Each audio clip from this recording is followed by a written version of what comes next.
చారిత్రక అన్వేషణలో భాగంగా ఈరోజు కాకతీయ చరిత్రకు ముఖ్య ఆధారమైనటువంటి 1000 స్తంభాల దేవాలయాన్ని సందర్శించాం. ఈ దేవాలయానికి రుద్రేశ్వరాలయం అని కూడా పేరు.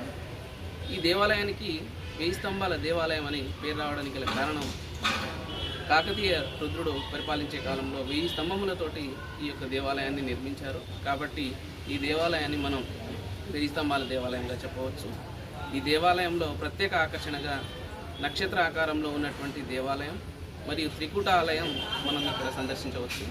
త్రికూటాలయం అనగా ఇక్కడ శివుడు ముఖ్య ప్రధాన దేవుడుగా, దాంతోపాటు విష్ణువు, దాంతోపాటు సూర్య భగవానుడు దేవుళ్ళుగా కొలువైనటువంటి ఏకైక దేవాలయం 1000 స్తంభాల గుడి.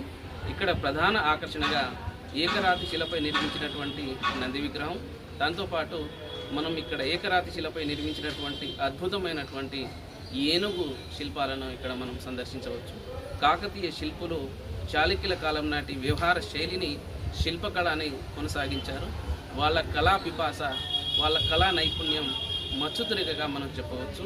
ఈ కాకతీయుల కాలంలో ఉన్నటువంటి ఈ 1000 స్తంభాల దేవాలయం ఇక్కడ నుంచి కాకతీయుల యొక్క కోట వరకు సొరంగం ఉన్నదని చాలామంది చరిత్రకారుల యొక్క అభిప్రాయం. తప్పనిసరిగా ప్రతి ఒక్కరూ ఈ యొక్క దేవాలయాన్ని సందర్శించారు. Thank you.